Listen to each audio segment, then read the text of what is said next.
Oke, baik. Selamat siang semuanya. Semoga masih ada tenaga ya untuk kuliah di sore menjelang siang. Siang menjelang sore ya. Pada pertemuan kali ini. Baiklah, sebelum memulai perkuliahan kita pada siang hari ini, mungkin Odelia Yosefin ya. Odelia bisa pimpin doa? Bisa, Dok. Dokter, teman-teman, marilah kita berdoa. Saya akan memimpin doa dalam iman Kristiani. Tuhan, Allah yang Maha Kasih, terima kasih Engkau telah mengumpulkan kami di Zoom ini. Saat ini, kami akan memulai kegiatan, berkatilah segala kegiatan kami agar dapat berjalan dengan baik. Amin. Amin. Baik, terima kasih Odelia. Oke, siang hari ini nanti kita akan belajar mengenai protein ya, di protein. Di situ terkait dengan biokimianya bagaimana dari sudut pandang biokimia. Oke, Pak Hansel Austin. Ya. Iya, dokter. Oke, apa yang kamu ketahui tentang protein? Protein itu kumpulan dari asam amino yang membentuk rantai panjang. Gitu. Tahu saya itu. Rantai panjang. Oke, baik. Terima kasih Hansel. Salah, benar ya. Jadi protein memang kumpulan dari asam amino, istilahnya seperti itu. Kemudian kita mulai sebentar ya, sebentar. Emmanuel Vito. Halo, Emmanuel Vito. Halo, Dok. Oke, fungsi dari protein apa? Isi dari protein, Dok.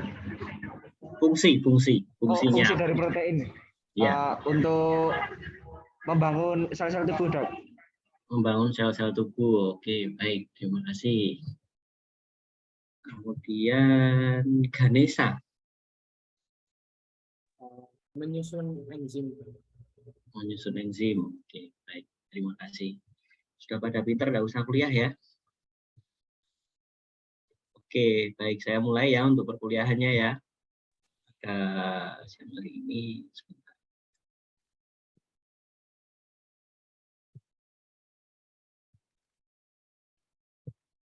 Oke, sudah terlihat ya? Sudah terlihat belum? Sudah, dokter. Oke, baik. Sudah, Dokter. Kita akan belajar mengenai protein ya tadi ya. Benar seperti yang kalian bilang, protein itu merupakan tersusun dari beberapa atau berbagai macam asam amino di situ memang. Kemudian fungsinya utamanya yang kita mengenalnya sebagai zat pembangun ya. Di benar itu sebagai penyusun enzim juga. Nah, di sebagian besar di tubuh kita itu yang menyusun adalah protein, makanya disebut sebagai pembangun. Karena sebagian besar jaringan sel bahkan sampai organ yang ada di dalam tubuh kita ini yang menyusun adalah sebagian besar protein.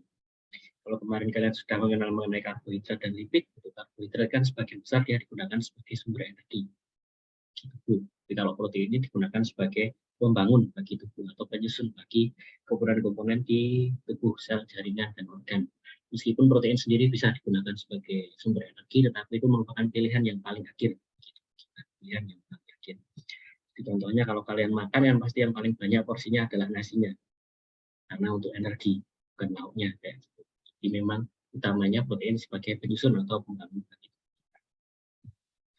Oke, selanjutnya, nah, pengertian sendiri dari protein. Protein itu adalah polimer dari asam amino. Jadi memang dia disusun oleh asam amino. Penyusun dari protein adalah asam amino. Jadi protein itu kaitannya sangat erat dengan asam amino. Nah, disebut sebagai zat pembangun karena memiliki berbagai macam fungsi bagi dalam tubuh manusia, terutama yang menyusun, yang membangun tubuh manusia adalah protein besar. Kemudian di asam amino itu adalah monomer atau unit terkecil dari protein. Jadi yang menyusun dari suatu protein itu disebut dengan asam amino. Ibaratkan di gambar di sini, kalau protein itu adalah kumpulan dari asam amino di sini. Ada bulat-bulatan atau lingkaran ya, lereng ini digabung dengan satu benang itu suatu ikatan nanti yang menjadi ciri khas dari protein di situ. Nah, kalau asam amino adalah yang istilahnya bulat-bulatannya itu tadi. Kemudian monomer dari protein itu tadi, si asam amino itu tadi, itu bisa disebut juga sebagai residu dari protein itu adalah asam amino, atau monomer dari protein itu disebut dengan asam amino. Jadi jangan bingung. Nah, kemudian untuk fungsi sendiri banyak sekali fungsinya untuk protein, tapi sebagian besar ada 6 fungsi di sini. Yang pertama, membentuk struktur jaringan di dalam tubuh, misalnya jaringan kolagen, kemudian jaringan otot itu disusun oleh si protein ini tadi. Kemudian sebagai transport, kita mengenal sebagai transport ya, transport atau yang membawa, molekul pembawa seperti itu di dalam tubuh, contohnya adalah hemoglobin. Tasya Tamara, fungsi hemoglobin apa? Tasya Tamara, fungsi hemoglobin apa?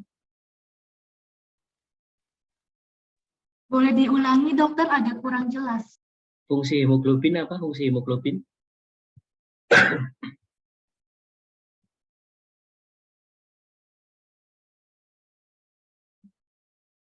Apa fungsi hemoglobin?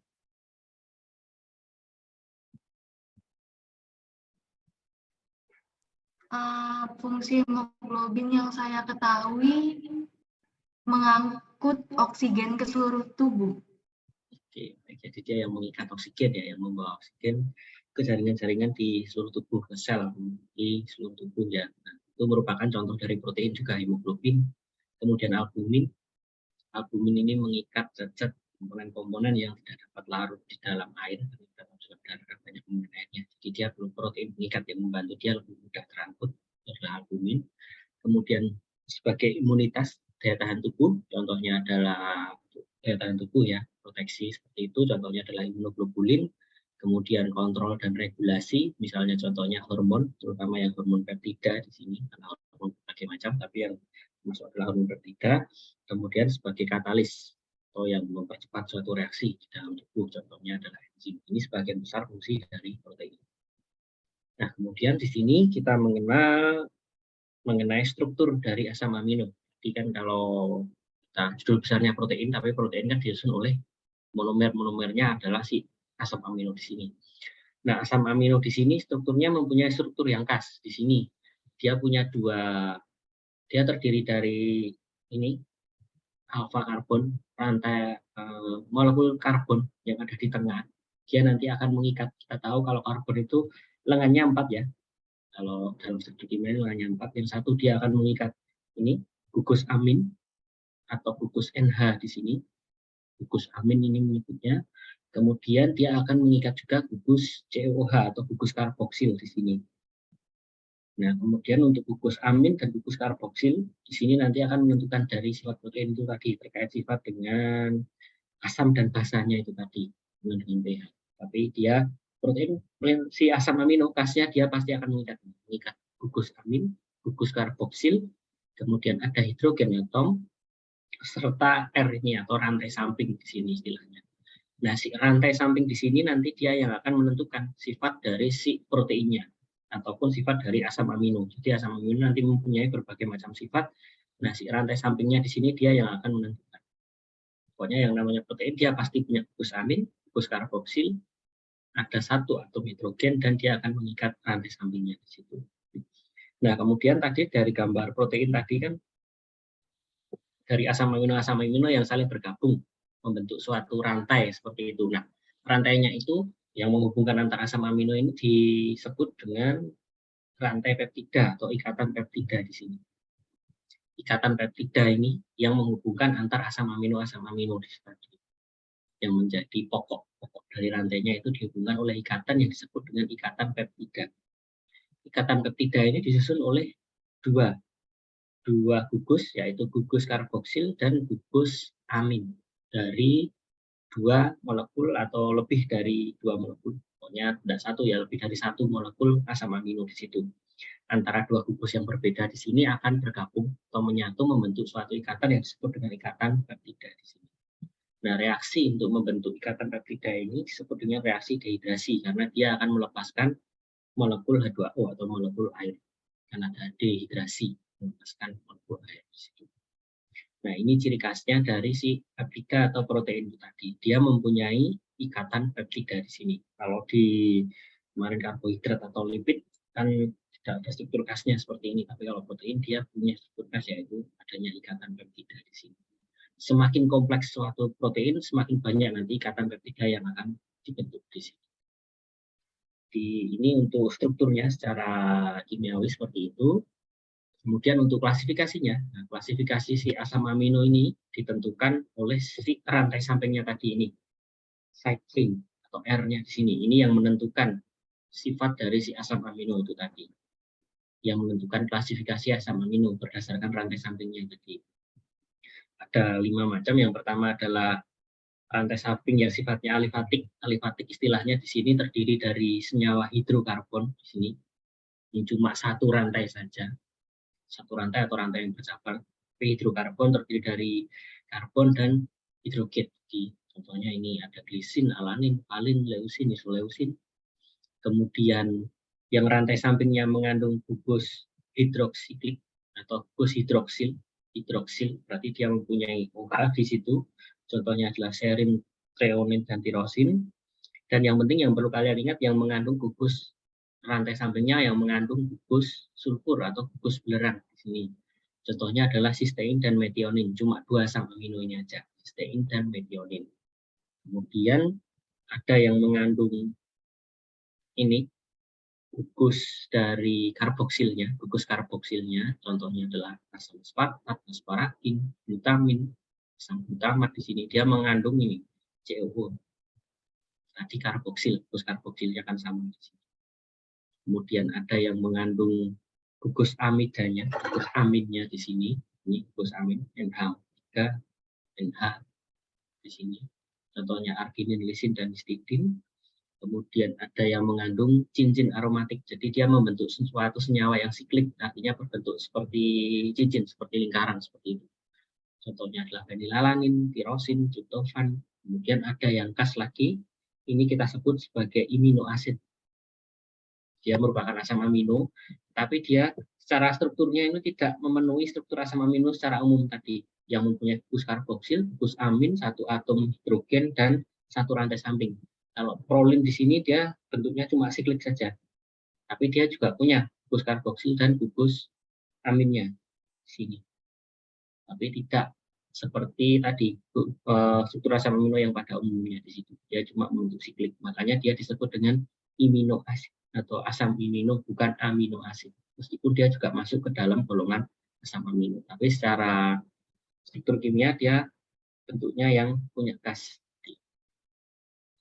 Nah, hubungannya apa terkait dengan tadi ada gugus karboksil yang sifatnya asam dan gugus amin yang sifatnya basa, itu nanti terkait dengan polaritasnya. Polaritasnya atau ketika dia terlarut dalam suatu larutan, dia akan cenderung membawa sifat ke asam maupun ke basa. Itu tergantung dari 2 gugus tadi, gugus amin dan gugus karboksilnya, mana yang lebih kuat di situ. Nah, ini ada klasifikasi asam amino juga yang berdasarkan kelarutannya atau polaritas atau ionisasinya. Istilahnya ketika suatu senyawa itu larut di dalam suatu cairan atau dalam suatu larutan, di situ dia akan terbagi muatannya.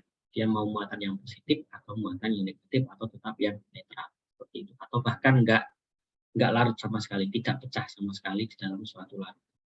Nah, ada yang sifatnya non polar, kemudian polar yang mempunyai muatan negatif atau dia bersifat asam. Jadi dia karena yang mempunyai muatan negatif tadi adalah gugus karboksilnya ya, dia yang terpecah di gugus karboksilnya, atau dia terlarut dengan memiliki muatan positif, yaitu dari gugus yang amin tadi, atau bahkan dia netral, sama kuatnya antara ikatannya, antara muatan antara gugus amin maupun gugus karboksilnya itu sama kuatnya. Jadi dia cenderung bersifat netral.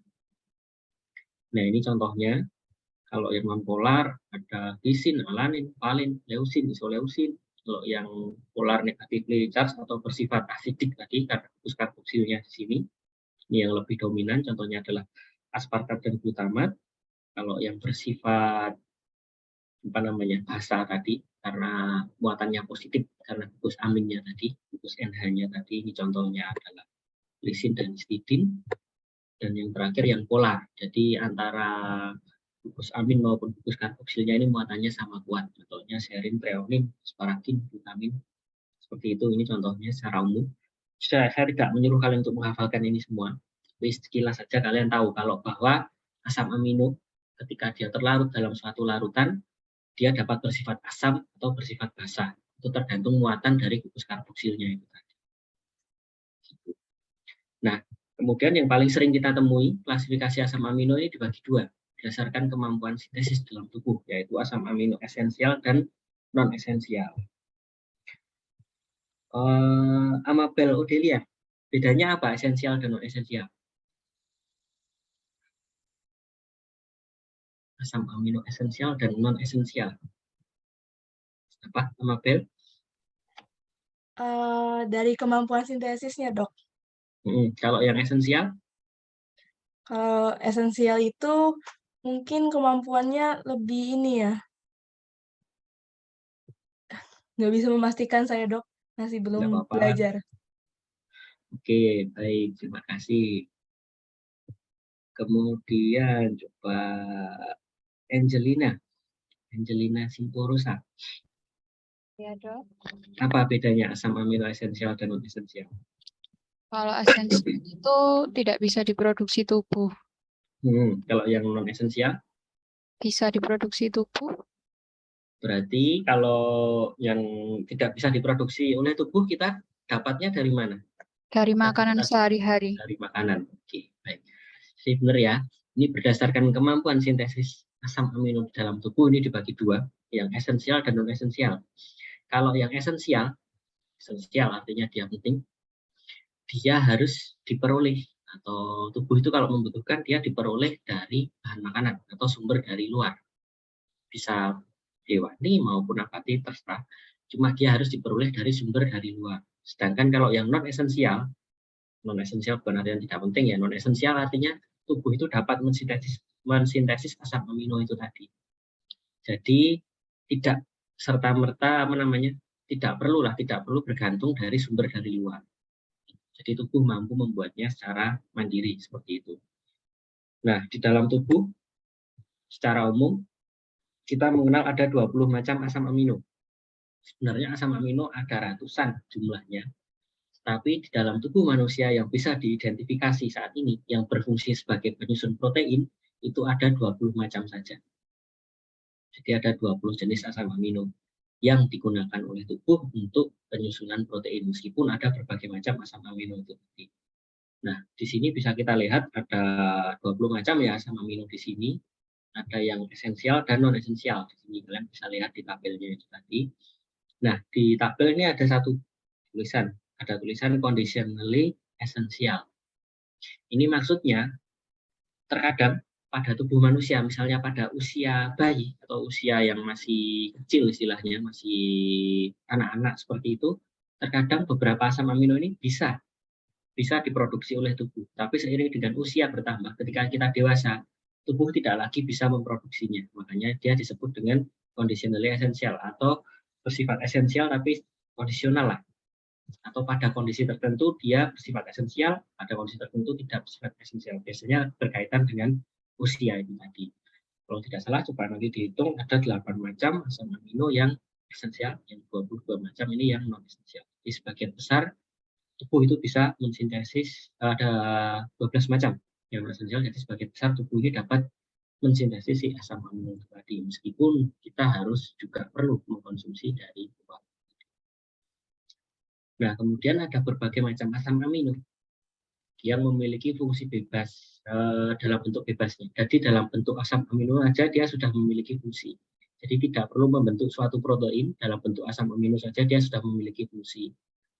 Nah, atau nama lainnya asam amino yang non proteogenik. Jadi dia tidak perlu membentuk suatu protein, tapi dia sudah bisa berfungsi bagi tubuh kita. Contohnya adalah beta-alanin misalnya, kemudian homocysteine, homoserine, ornitin, citrulline.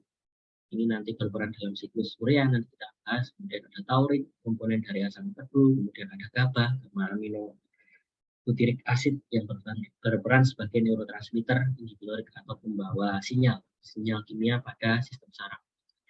Ini contoh beberapa asam amino yang memiliki fungsi dalam bentuk bebasnya. Kalau yang tadi itu dia biasanya membentuk suatu protein dulu, baru dia dapat berfungsi. Tapi kalau yang ini bisa berfungsi dalam bentuk bebasnya, dalam bentuk asam amino saja sudah bisa berfungsi. Kemudian kita akan membahas, tadi kita sudah mengenal mengenai asam amino, sekarang kita akan membahas mengenai peptida. Ada asam amino, ada peptida, ada protein. Nah, kalau disebut dengan peptida, jelas peptida dia memiliki ikatan peptida tadi. Ikatan peptida tadi yang menghubungkan antara asam amino. Nah, kalau yang peptida ini disebut sebagai peptida ketika dia merupakan gabungan dari gabungan dari 50 kurang dari 50 asam amino yang bergabung. Jadi kalau asam amino jumlahnya baru sekitar 40 atau 20 atau 50 itu kita sebut dengan peptida, bukan protein di situ. Nah, ini saling berikatan kovalen oleh ikatan peptida. Kita tahu tadi yang hubungan antara asam amino tadi kan adalah ikatan peptida. Nah, si peptida ini sendiri ini juga dapat berperan bagi tubuh kita. Jadi kita akan lihat fungsi dari peptida, contoh dari peptida itu apa. Nah, kita bisa lihat di sini, ini tadi kan reaksi yang menghubungkan antara dua macam asam amino.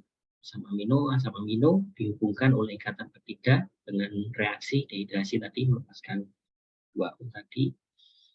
Nanti akan membentuk peptida. Kalau dua peptida disebut dengan dipeptida. Kalau tiga asam amino yang menyusun peptida disebut dengan tripeptida. Kalau 4 ya tetrapeptida. Kalau kurang dari 20 itu kita sebutnya sebagai oligopeptida. Kalau lebih dari 20 kita sebutnya peptida saja. Antara 20 sampai 50 kita menyebutnya sebagai suatu peptida. Contoh dari peptida adalah ini hormon oksitosin di sini. Hormon oksitosin bisa kita lihat dia terdiri dari 1, 2, 3, dari 9 asam amino saja. Dia tersusun dari 9 asam amino. Dia bukan merupakan protein. Kalau protein bisa lebih dari 1.000 sampai 10.000 asam amino itu protein. Kalau cuma peptida ini cuma sedikit. Nah, si peptida ini dapat memiliki fungsi, contohnya hormon oksitosin, misalnya dalam kontraksi pada rahim. Dan contoh di kiri ini adalah aspartam. Aspartam ini adalah contoh dari peptida. Mungkin kalian pernah mendengar nama aspartam itu digunakan sebagai pemanis buatan.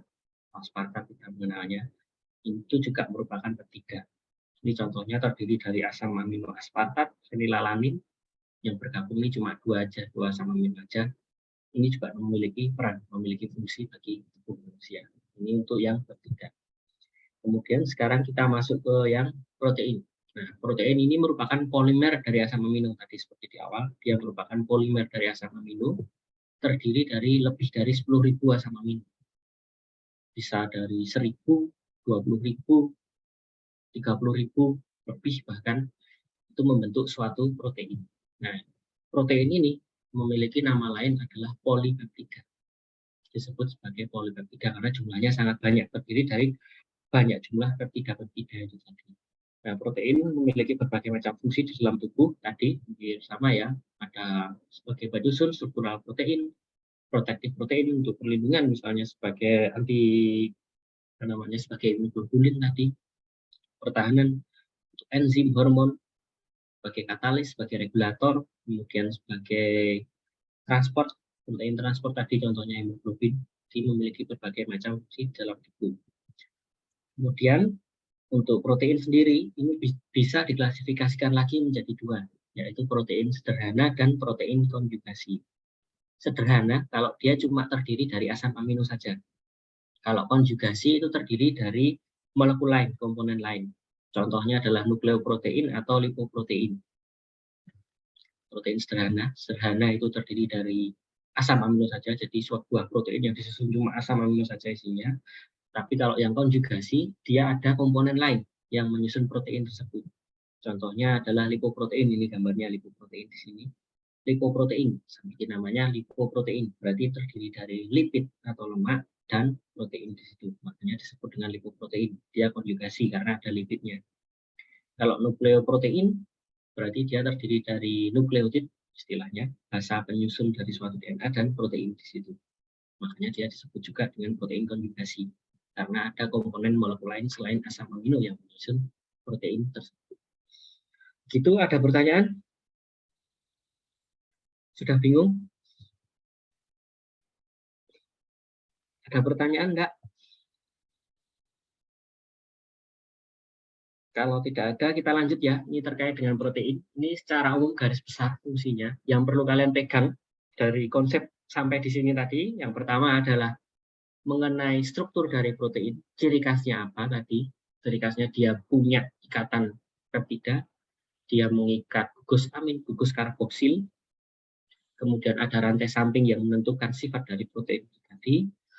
Kemudian setelah itu konsep mengenai perbedaan asam amino yang esensial dan non esensial tadi, yang perlu kalian ingat, yang penting di situ yang sering muncul mungkin di berbagai artikel-artikel itu terkait dengan asam amino tadi, esensial dan non esensial. Kemudian selanjutnya tadi mengenai perbedaan antara asam amino, peptida dan protein itu bedanya apa. Kemudian yang terakhir ini mengenai komponen protein, klasifikasi protein sederhana dan protein konjugasi tadi. Perbedaannya di mana. Itu sekilas mengenai protein. Kemudian kita lanjut. Nah, protein di sini karena terdiri dari berbagai macam asam amino tadi, bisa lebih dari 10.000 atau 1.000 lebih asam amino, kita menyebutnya sebagai polipeptida. Karena jumlah asam aminonya yang banyak itu tadi, protein ini juga memiliki struktur kimia yang berbagai macam. Tapi secara umum ada 4 struktur yang penting, yaitu struktur primer, sekunder, tersier, dan kuarterner. Nah, kemudian apa yang membedakan? Kalau yang struktur primer itu cuma istilahnya primer, dia cuma seperti tali saja, seperti benang saja, lurus seperti itu. Jadi cuma ada ikatan peptida tadi yang menghubungkan antara asam amino tadi. Itu disebut dengan struktur primer. Kalau yang struktur sekunder itu contohnya adalah DNA, bentuknya seperti pair ya, berpilin seperti itu terbentuk selain ada ikatan peptida tadi, dia ada ikatan hidrogen antara gugus karbonil dan gugus amina pada protein yang bersebelahan. Kayak gitu. Jadi dia nanti akan berpilin bentuknya. Kalau yang tersier selain ada ikatan peptida, ada ikatan hidrogen, ada ikatan lain di situ. Misalnya ada ikatan ion, kemudian ada ikatan ikatan garam di situ. Dia nanti akan bentuknya menggumpat atau seperti istilahnya seperti benang. Kalau kalian kalian pilin, kalian gumpal menjadi sebuah bola kayak gitu. Itu merupakan struktur tersier dari protein. Sedangkan kalau struktur kuarterner itu terdiri dari berbagai macam subunit protein. Jadi misalnya dari bola-bola protein tadi itu akan bergabung menjadi satu bola besar. Nah, itu merupakan struktur kuarterner, terdiri dari kumpulan-kumpulan struktur tersier dari protein. Secara lebih jelasnya ini gambarnya. Kalau yang primary, struktur primer itu cuma ikatan peptida saja di sini. Jadi cuma lurus saja seperti ini. Jadi ikatan peptida yang menghubungkan antara asam amino di sini. Ini cuma seperti benang saja. Kalau yang struktur sekunder tadi contohnya struktur alpha helix, kalian mungkin lebih relevan dengan bentuk DNA ya. Itu kan bentuknya alpha helix. Nah, itu selain ada struktur primernya, ikatan peptida antar asam amino, ternyata ada ikatan lain, yaitu ikatan hidrogen di sini yang untuk sekunder ada ikatan hidrogen antara gugus amina, ini NH di sini, dengan gugus karboksil pada asam amino yang berbeda posisi. Jadi dia akan saling mengikat di sini. Jadi nanti akan berpilin seperti pair seperti ini bisa, atau seperti kertas yang dilipat, ini yang bentuknya betasit. Tapi yang paling sering bentuknya alpha helix kita temui di sini ada 2. Kemudian yang selanjutnya adalah struktur tersier tadi. Selain ada 2 ikatan peptida, ikatan hidrogen, ternyata ada ikatan lain, misalnya ikatan ion, ikatan disulfid, kemudian ikatan hidrogen juga di situ. Kemudian ikatan interaksi antara rantai sampingnya, sehingga molekulnya nanti akan berbentuk melipat-lipat, bentuknya nggak teratur seperti ini, kayak bola kayak gini. Nah, kalau yang quaternary di situ yang dimaksud dengan struktur quaterner itu adalah kumpulan dari subunit dari struktur protein, atau istilahnya kumpulan subunit itu aja, kata kuncinya kumpulan subunit. Ini yang contoh kuartener struktur ini adalah contoh dari struktur hemoglobin. Nah, ini terdiri dari berbagai macam komponen, kan ada ini 1 tersier, 2, 3, 4. Ini subunit-subunitnya. Jadi kayak bola-bola seperti itu. Ya, ini contoh yang struktur tersier. Kalau yang subunit, antar subunit ini bergabung menjadi suatu struktur yang besar, ini disebut dengan struktur yang kuartener. Nah, di dalam tubuh berbagai macam struktur protein ini menyusun berbagai macam sel atau jaringan di dalam tubuh kita. Ini berkaitan juga nanti dengan sifat fungsi dari protein tadi. Jadi secara umum 4 struktur ini yang perlu kalian pegang. Primer itu cuma ikatan peptida saja. Sekunder dia punya ikatan hidrogen di situ selain ikatan peptida. Tersier ada ikatan lain selain peptida dan hidrogen, contohnya ikatan ion, kemudian ikatan disulfid. Kalau yang kuartener kuncinya adalah subunit, kumpulan dari subunit protein atau subunit struktur yang tersier tadi.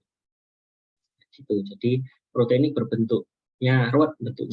Meskipun dari protein dari bentuk seperti ini dia tersusun dari asam amino.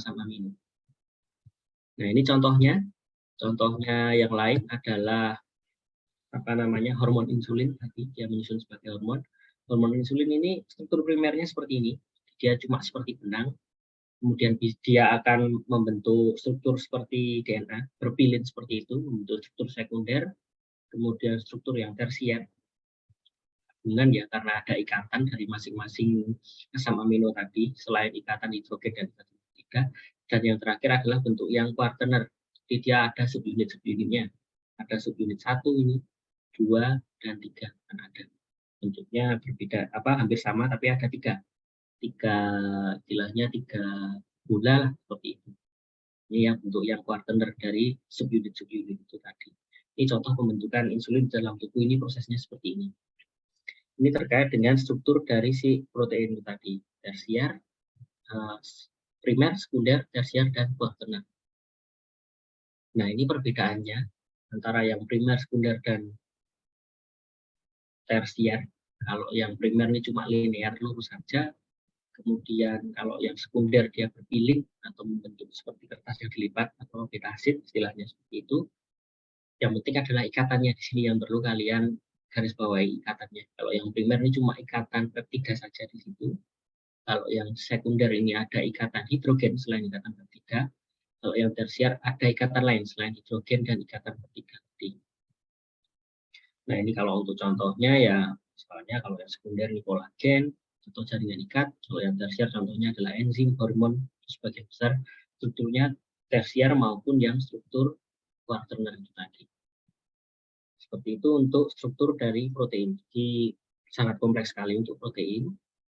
Nah, kemudian tadi kita sudah mengenai asam amino, kemudian peptida, protein. Sekarang kita masuk ke dalam proses biosintesis asam amino. Tadi kan dibagi 2.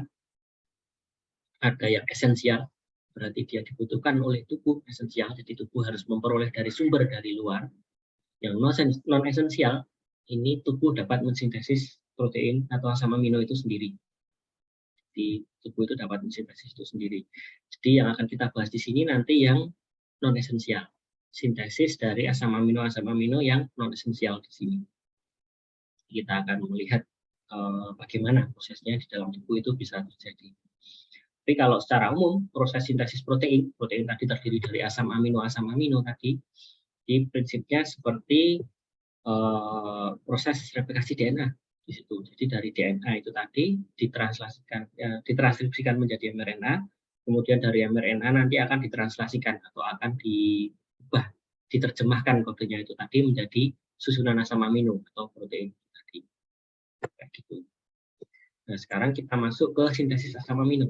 Sintesis asam amino yang non esensial di sini. Kalau yang esensial itu kan kita memperoleh dari sumber luar, dari luar tubuh, dari makanan misalnya seperti itu. Kalau yang sintesis asam amino yang non esensial di sini itu yang pertama merupakan proses asimilasi gugus nitrogen. Jadi kita mengenal gugus amina di situ. Khasnya dari protein dia pasti punya gugus amina yang mengandung nitrogen di situ, atau NH3 atau NH4 di situ. Nah, itu nanti akan digabungkan oleh senyawa antara atau istilahnya senyawa-senyawa atau prekursor yang berasal dari komponen-komponen yang berasal dari jalur glikolisis, jalur pentosa fosfat, siklus asam sitrat atau siklus Krebs istilahnya di situ. Kan di dalam jalur glikolisis, siklus asam sitrat atau siklus Krebs kan ada berbagai macam komponen di situ, ada berbagai macam istilahnya berbagai macam senyawa di situ. Contohnya oksaloasetat, kemudian alfa ketoglutarate. Nah, itu nanti yang akan digunakan untuk sintesis asam amino. Jadi berasal dari situ. Jadi makanya antara metabolisme karbohidrat, lipid, dan protein itu akan saling berhubungan. Jadi misalnya kita metabolisme karbohidrat, kita makan nasi misalnya di situ, ternyata nasi atau komponen dari karbohidrat itu tadi bisa digunakan untuk sintesis asam amino di dalam tubuh. Nah, proses sintesis di situ melibatkan reaksi yang paling penting sebagian besar adalah reaksi transaminasi. Ini disebut dengan reaksi transaminasi. Trans itu dari kata transfer, aminasi artinya dia gugus aminnya. Jadi mentransferkan gugus amin. Di gugus aminnya itu dipindah dari senyawa satu ke senyawa yang lainnya.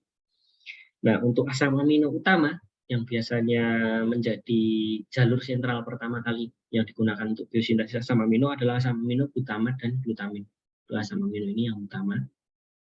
Dari glutamat, istilahnya kalau glutamat dan glutamin sudah bisa diproduksi oleh tubuh, nanti dia bisa dirubah lagi nanti menjadi alanin, menjadi serin, menjadi asam amino yang lain. Tapi harus bisa membentuk asam amino glutamat dan glutamin terlebih dahulu. Nah, enzim kunci yang berperan di sini adalah glutamat dehidrogenase, glutamin sintetase, dan aminotransferase. Aminotransferase ini mirip. Aminotransferase ini reaksinya ya ini transaminasi. Dia mentransferkan si gugus aminnya. Gitu. Nah, ini prekursor dari asam amino, contohnya alfa ketoglutarate, kemudian 3 fosfogliserat, pirufat, oksaloasetat, itu seperti itu. Pak, saya tanya, Patricia Dava.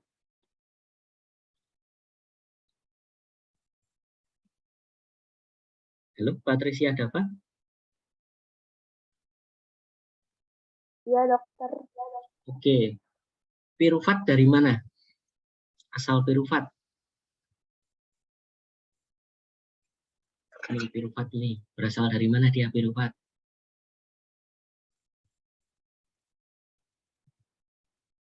Sudah kuliah karbohidrat? Sudah belum tentang karbohidrat? Belum ya? Oke, coba saya tanya. Silahkan. Dari siklus Krebs. Dari siklus Krebs. Oke, baik. Terima kasih. Ganesha. Pirufat dari mana? Paling sering aja, yang paling sering. Pirufat itu berasal dari mana? Proses apa di dalam tubuh yang menghasilkan pirufat? Halo, Ganesha. Suara saya masuk? Iya. Ya, dari mana? Salah, enggak apa-apa.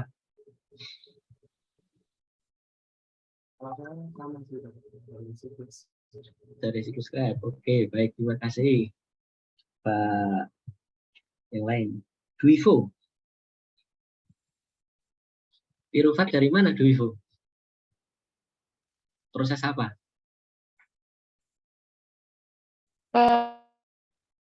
Glikolisis. Glikolisis. Oke, baik. Terima kasih. Oke, benar ya. Jadi pirufat itu dari glikolisis. Paling sering dari glikolisis itu tadi.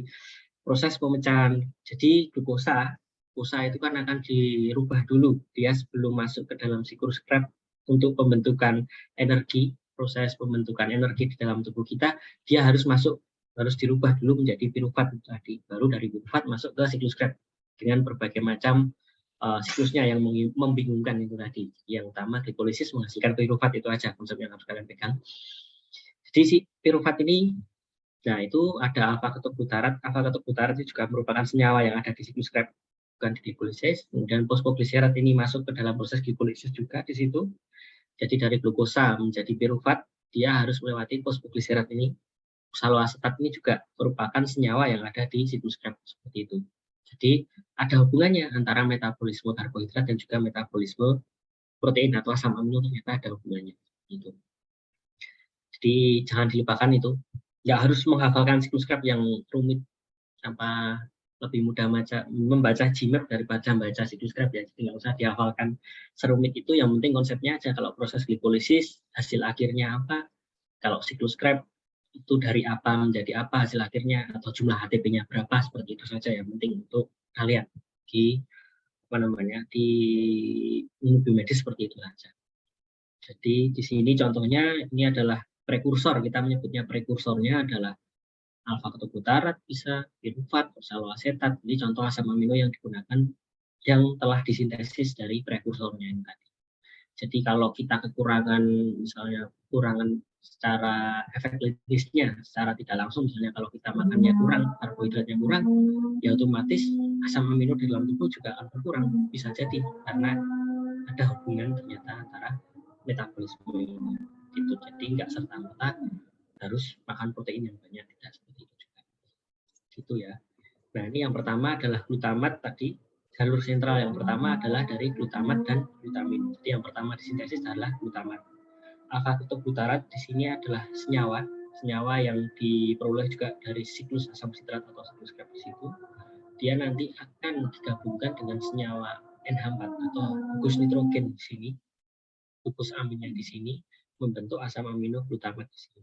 Jadi komponen oksigennya di sini dia akan dilepaskan diganti dengan komponen NH3 atau gugus aminnya di sini. Ini dibantu oleh enzim yang disebut glutamat dehidrogenase. Dehidrogenase berarti dia menghilangkan ini komponen oksigennya, menghasilkan H2O di sini. Nanti membentuk asam amino glutamat. Nah, kemudian dari asam amino glutamat dia bisa dibentuk lagi menjadi asam amino glutamin dengan bantuan enzim glutamin sintetase. Sintetase berarti dia yang mensintesis fungsinya. Jadi dari glutamatnya di sini, si oksigennya di sini, karbon oksigen, atom oksigennya di sini akan dilepaskan diganti dengan gugus NH di sini. Bukan gugus aminnya ya, amin yang fungsional sebagai protein, tapi gugus NH di sini sebagai rantai samping untuk suatu glutamin. Jadi dari glutamat menjadi glutamin seperti itu. Kemudian selanjutnya ada asam amino alanin dan aspartat. Jadi dari pirufat tadi, dari jalur glikolisis, glikolisis dan glukosa tadi dalam glikolisis membentuk pirufat, piruvatnya dirubah menjadi alanin dengan bantuan glutamat di sini. Glutamat ini sebagai donor, dia nanti akan mendonorkan si gugus aminnya tadi, NH, gugus NH-nya tadi, dia akan didonорkan. Jadi dari pirufat dia akan mendapat donor gugus NH dari glutamat membentuk alanin. Jadi dihilangkan di sini atom oksigennya di sini diganti dengan gugus NH3 di sini. Gugus NH di sini membentuk asam amino alanin. Sedangkan glutamat tadi yang sudah kehilangan gugusnya, yang sudah kehilangan gugus aminnya, dia nanti akan berubah menjadi alfa ketobutarat, menjadi bentuk asalnya, bentuk semulanya seperti itu. Jadi tergantung kebutuhan kita. Ini prosesnya itu tergantung dari kebutuhan di dalam tubuh kita. Jadi tubuh itu mempunyai suatu ukuran atau reseptor, biasanya dia akan mendeteksi seperti apa. Oh, ternyata butuh asam amino alanin, berarti kita butuh glutamat. Oh, ternyata butuh asam amino glutamat, kita harus mensintesis glutamat, seperti itu. Jadi prosesnya seperti itu. Itu secara berkesinambungan, saling kerjasama, seperti itu prosesnya. Nah, misalnya tubuh membutuhkan glutamat, bisa dari alanin. Alanin ini akan mendonorkan gugusnya di sini. Aminnya dia donorkan ke alfa ketobutarat membentuk glutamat lagi, bisa seperti itu, bisa bolak-balik seperti itu. Nah, ini kan gugusnya, gugus aminnya, nah ini kan ditransferkan dari pirufat ke alanin, kan ditransferkan, dipindahkan kan. Nah, makanya ini disebut dengan reaksi transaminasi. Inilah yang disebut dengan reaksi transaminasi. Dia mentransferkan gugusnya tadi. Jadi yang paling penting mungkin yang utama kalian harus ingat bagaimana sintesis asam amino glutamat itu saja. Itu konsep yang utama di situ. Nah, kemudian asam amino selanjutnya adalah asam amino yang asparagin. Asparagin sama, dia berasal dari asam amino aspartat di sini. Aspartat dari asam amino aspartat tadi, aspartat, kemudian dia akan mengalami transaminasi juga, mengalami sumbangan gugus NH dari GLN. GLN ini adalah glutamin. Dari glutamin dia disumbangkan gugus NH2 berubahnya menjadi asparagin. Sedangkan yang glutamin tadi kan dari glutamat membentuk glutamin. Kalau glutamin sudah kehilangan satu gugusnya, dia akan berubah menjadi asam amino yang glutamat di sini. Ya, gitu. Prosesnya cuma saring mengoperkan gugus aminnya di situ, karena yang menjadi ciri khas dari protein adalah gugus aminnya itu tadi. Kalau karbohidrat pasti ada gugus karboksil juga, tapi kalau protein punya gugus amina, karbohidrat tidak punya gugus amina. Selanjutnya adalah serin. Nah, kalau serin ini sumbernya berbeda. Kalau tadi yang glutamat dari alfa atau glutarat, kemudian yang alanin itu berasal dari pirufat, kalau yang serin ini dari D3 fosfogliserat. Dari mana D3 fosfogliserat? D3 fosfogliserat merupakan senyawa yang diperoleh juga ketika proses glikolisis. Jadi glikolisis hasil akhirnya adalah pirufat, tapi sebelum menjadi pirufat ada berbagai macam proses di situ. Salah satunya adalah perubahan menjadi D3 fosfogliserat di sini. Jadi dari D3 fosfogliserat di sini, kemudian dia akan mendapatkan donor dari asam amino. Asam amino misalnya glutamat di sini, dia akan mendapatkan donor gugus aminnya di sini, akan berubah menjadi fosfoserin, kemudian menjadi serin, fosfatnya dihilangin menjadi serin. Kemudian asam amino yang mendonorkan tadi, misalnya glutamat yang mendonorkan, ya glutamatnya jadi asam alfa atau glutarat. Kalau yang mendonorkan asam amino yang glutamin, dia menjadi glutamat. Yang penting adalah donornya di sini. Jadi saling memberikan gugus NH-nya di sini. Nah, ini untuk yang serin. Kemudian ada juga glisin. Glisin ini sama, dia berasal dari serin. Tetapi dia mengalami perubahan. Jadi dari serin di sini ada gugus hidroksilnya, ini diputus di rantai sampingnya, dihilangkan di sini menjadi bentuk glisin dengan bantuan enzim serin hidroksi metil transferase. Berarti yang ditransferkan adalah gugus metil. Metilen H4 folat. H4 folat ini adalah koenzim. Dia adalah koenzim, bukan enzimnya. Besok kita akan belajar mengenai enzim dan koenzim itu apa di sini. Kemudian yang selanjutnya adalah prolin dan sistein. Prolin juga sama, dia berasal dari asam amino glutamat, mengalami perubahan sampai menjadi prolin di sini. Prolin atau istilahnya tadi kita menyebutnya aminoasid, karena bentuknya khas, dia seperti cincin. Bukan memiliki rantai samping cincin, tapi bentuknya seperti cincin.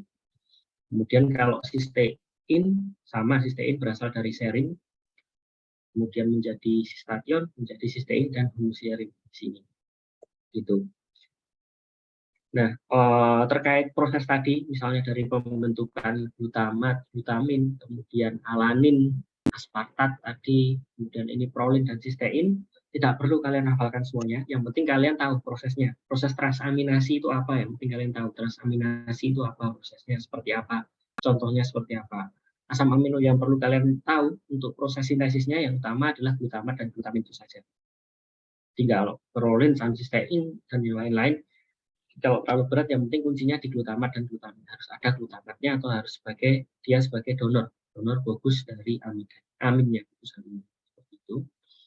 Nah, kemudian yang khas untuk sintesis asam amino yang non esensial di sini adalah tirosin. Tirosin di sini.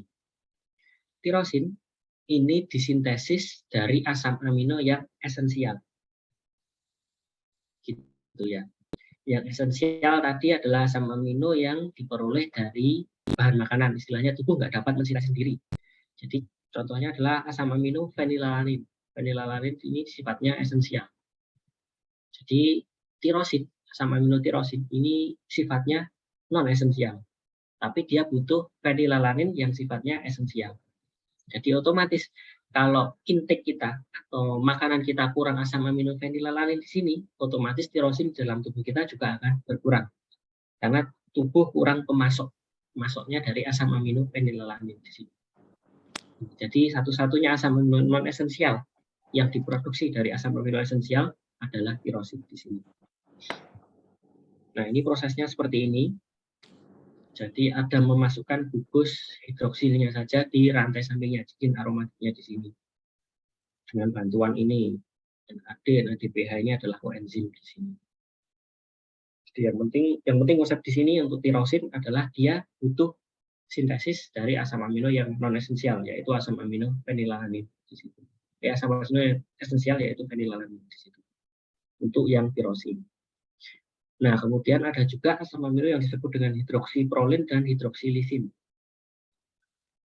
Disebut hidroksiprolin atau hidroksilisin sama, jadi strukturnya sama dengan prolin atau sama dengan asam amino lisin, cuma ditambahkan gugus hidroksi di sini, gugus OH-nya di sini. Cuma bedanya itu. Cuma istimewanya untuk hidroksiprolin dan hidroksilisin di sini, dia itu terbentuk ketika sudah jadi ikatan peptidanya. Jadi kalau asam amino yang lain tadi disintesis dalam bentuk asam amino sudah terbentuk dalam, sudah produknya itu asam amino. Tapi kalau hidroksiprolin dan hidroksilisin, jadi ketika suatu asam amino membentuk suatu peptida tadi, di situ ada prolin, ada lisin, nah barulah si hidroksiprolin atau hidroksilisin itu bisa terbentuk dengan menambahkan prolin, dengan menambahkan ini gugus hidroksi di sini, gugus hidroksi atau OH di sini ke prolin atau ke lisin. Ini nanti kaitannya misalnya dengan struktur dari jaringan ikat atau kolagen di sini. Elastisitas di situ juga berperan di sini, makanya butuh OH di sini. Contohnya pada kolagen atau jaringan ikat di sini. Nah, untuk prosesnya ini disintesis dengan bantuan enzim hidroksilase di sini. Jadi kalau yang perlu kalian garis bawahi untuk proses ini tadi, pertama adalah sintesis glutamat glutamin, sintesis asam amino tirosin itu dari mana, dan yang terakhir sintesis asam amino yang hidroksiprolin dan hidroksilisin itu seperti apa, dengan bantuan apa. Itu saja tiga poin ini. Meskipun tadi ada proses misalnya dari glutamat menjadi alanin dan sebagainya itu sangat rumit ya, yang penting tiga ini saja untuk proses anabolismenya. Kemudian setelah proses anabolisme, kita tahu kan proses metabolisme ada anabolisme, pembentukan, ada katabolisme atau penghancuran istilahnya seperti itu. Nah, untuk katabolisme protein di sini yang perlu didegradasi oleh proteasum di dalam sel, biasanya di sel-sel hepatosit atau di sel-sel liver ya atau hati. Ini didegradasi di komponen yang disebut dengan proteasum di sini. Nah, tidak seperti karbohidrat maupun lipid, protein ini tidak dapat disimpan oleh tubuh. Jadi kalau kadarnya itu terlalu tinggi di dalam tubuh, dia akan langsung dibuang. Tubuh itu tidak dapat menyimpan protein di dalam tubuh. Jadi dia tidak dapat disimpan, jadi dia akan dibuang. Jadi kemudian apa yang penting dari katabolisme protein di sini? Yang penting kalau dari katabolisme di sini, katabolisme protein di sini adalah menghilangkan gugus amidanya, atom nitrogennya tadi. Itu yang penting. Kemudian kalau rantai pokoknya itu bisa digunakan untuk senyawa, misalnya masuk ke metabolisme karbohidrat, metabolisme lipid itu bisa. Tapi yang harus dihilangkan adalah gugus aminanya atau atom nitrogennya itu tadi. Itu karena itu yang akan istilahnya berbahaya bagi kita. Nah, jalur nitrogen di dalam tubuh, proses katabolisme sama. Yang pertama adalah proses transaminasi. Tadi memindahkan gugus aminnya. Kemudian ada proses deaminasi oksidatif. Kita mengenal ya dari kata deaminasi. Berarti gugus aminnya dilepaskan atau dihilangkan. Kalau transaminasi, trans dari kata transfer, dia ditransferkan, dipindahkan. Kalau deaminasi, dia dihilangkan. Kemudian dari proses ini, si gugus aminnya tadi, atau nitrogennya tadi, atau istilahnya di sini, gambarnya ada tulisan NH3 di sini, atau amoniaknya ini tadi, yang ada nitrogen itu tadi, dia akan masuk ke siklus urea. Nanti akan dibuang dari dalam tubuh dalam bentuk urea. Jadi nitrogen yang masuk di dalam tubuh itu akan dibuang dalam bentuk urea. Karena kalau NH4 atau nitrogen atau NH3 atau amonia ini tadi di dalam tubuh ini sifatnya dia nonpolar, dia tidak dapat larut di dalam air, sedangkan di pembuluh darah kan banyak airnya. Di situ komponen tubuh manusia paling utama, paling banyak adalah air. Jadi dia tidak dapat larut, tidak dapat dibuang, makanya dia harus dibentuk menjadi urea itu tadi. Bagaimana kalau terlalu banyak? Kalau terlalu banyak NH-nya, kan tadi sifatnya basa, dia akan merubah pH dari tubuh, bisa menimbulkan gangguan atau keracunan bagi tubuh kita. Seperti itu. Jadi ada proses transaminasi, deaminasi, kemudian masuk ke siklus urea. Nah, kalau transaminasi tadi sama kayak pembentukan glutamat tadi, dari asam amino dia akan melepaskan gugus aminnya, gugus NH-nya tadi. Kemudian dia akan diterima oleh asam amino glutamat di sini, dari alfa ketobutarat menjadi glutamat di sini. Kemudian akan jadi glutamat kan sentral di situ.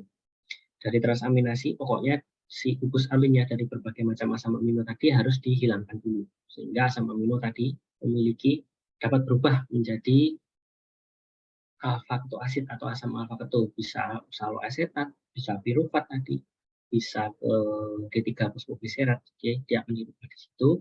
Kemudian dari transaminasi dia akan mengalami deaminasi di sini. Yang baru adalah proses deaminasi. Deaminasi itu konversi dari asam amino glutamat menjadi alfa ketoglutarat. Dia akan melepaskan ion NH4 di sini. Kemudian ion NH4 atau NH3 tadi atau amoniaknya tadi akan masuk ke siklus urea. Jadi dihilangkan di situ. Jadi dari ini asam amino dia dirubah dulu dari alfa glutamat menjadi glutamat, ini proses transaminasi. Kemudian dari glutamat akan dihilangkan NH4-nya.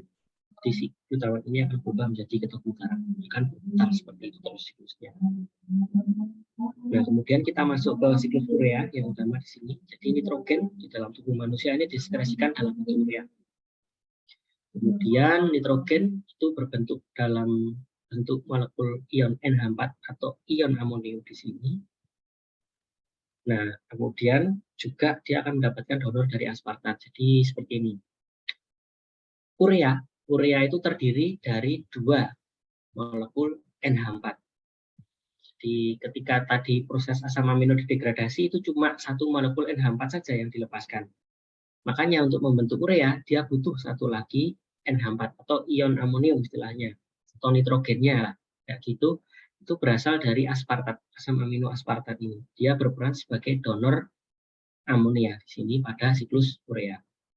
Ini terjadi dalam 2 kompartemen sel, di mitokondria dan di sitosol. Seperti itu. Langkahnya seperti apa? Langkahnya sedikit membingungkan ya. Yang otomatis pertama, ketika ion NH4 itu dilepaskan dari asam amino tadi, melalui proses deaminasi tadi, dia akan masuk ke mitokondria.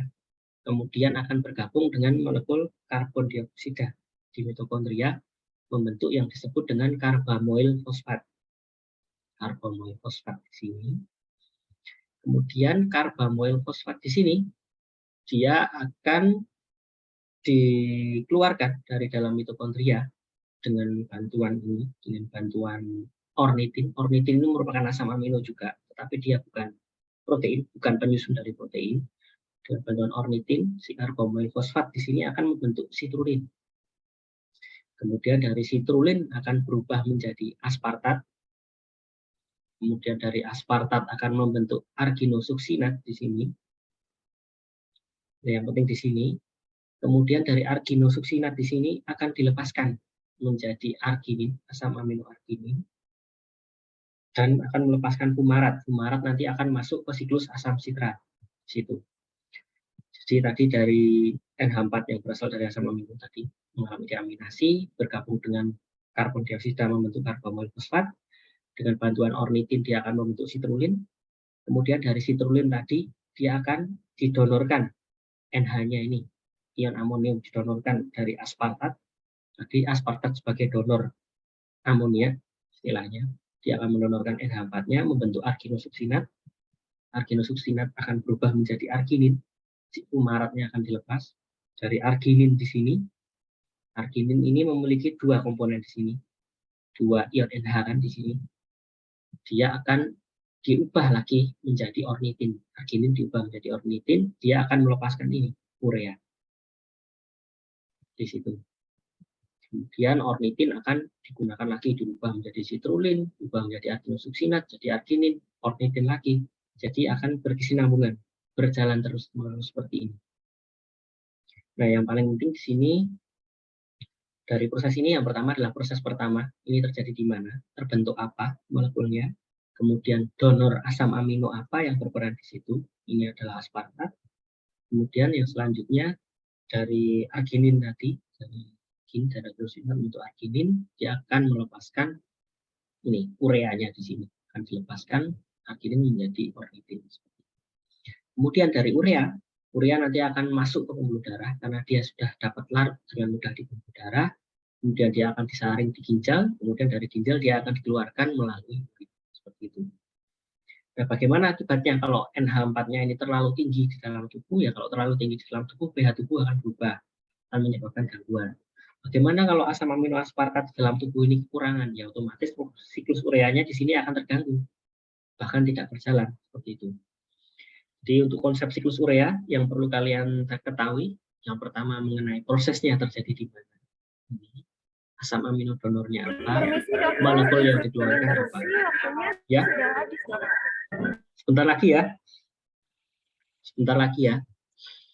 Oke, terus ini yang terakhir untuk jalur apa?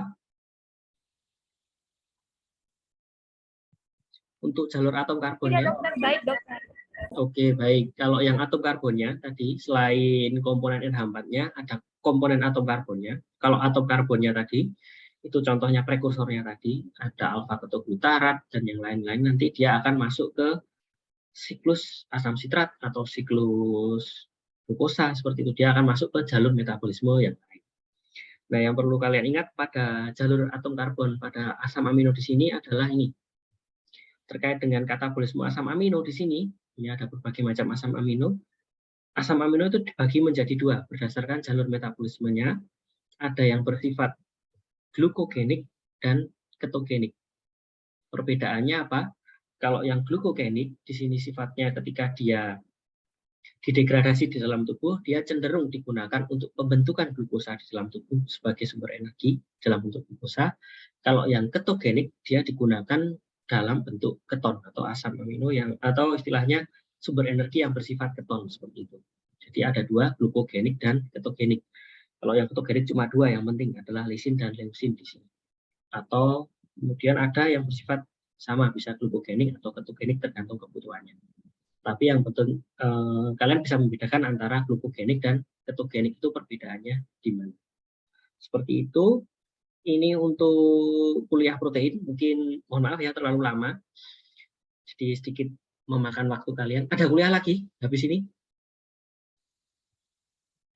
Ada dokter IC kelas. Oh, ICE ya. Jam 4 biasanya kalau ICE ya. Oke, baik begitu untuk protein. Apakah ada pertanyaan?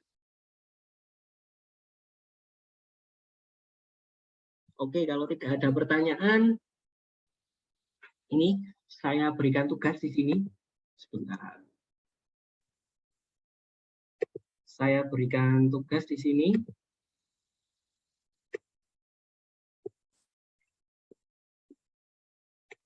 Ini terkait dengan materi protein karena materinya ini kompleks ya. Jadi saya berikan tugas. Silahkan kalian kerjakan sampai nanti jam 9 malam maksimal. Ini ada kuisis ya, bentuknya kuisis. Kalian tuliskan nama dan NIM kalian di situ. Nama dan NIM kalian, kemudian kalian kerjakan ada 10 soal di situ terkait dengan kuliah kita metabolisme protein di situ. Silahkan kalian kerjakan. Nanti akan saya lihat kalau ada yang nggak mengerjakan mungkin akan saya berikan tugas lain. Jadi harus mengerjakan kalau bisa. Ini terkait dengan pemahaman kalian seperti apa nanti. Jadi nanti akan saya cek. Maksimal nanti jam 9 malam ini tugasnya ya. Jadi sebentar. Jadi nanti kalian join ke link yang sudah saya kopikan di chat itu tadi. Nanti untuk PPT-nya juga nanti saya kopikan ke MS Teams. Silahkan kalian cek. Nanti kalian buka link itu, kemudian tuliskan nama dan NIM kalian. Ini masuk ke aplikasi kuisis nanti. Kemudian kalian kerjakan, ada 10 soal di situ. Jadi nanti saya bisa lihat kurangnya di mana nanti. Oke, begitu. Saya harap dikerjakan tugasnya. Maksimal nanti jam 9 malam. Maksimal. Itu, apakah ada pertanyaan?